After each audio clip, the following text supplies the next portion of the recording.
রুমটা অনেক সুন্দর করে সাজানো হয়েছে। ও আমি তো ভুলেই গেছি, বাড়িতে একটা ফোন করতে হবে।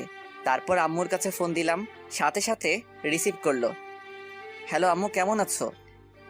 আমরা সবাই ভালো আছি। তুই ঠিক মতো পৌঁছাতে পেরেছিস তো? আমি এখন ওনাদের বাড়িতে আছি। শোন, ওখানে গিয়ে কোনো রকম শয়তানি করবি না।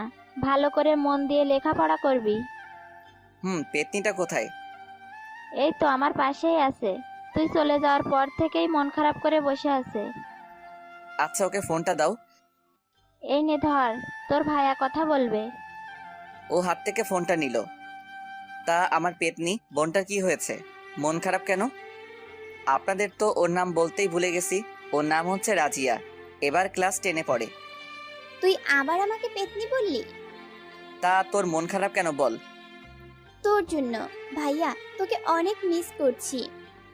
আমিও তো আমার বোনটাকে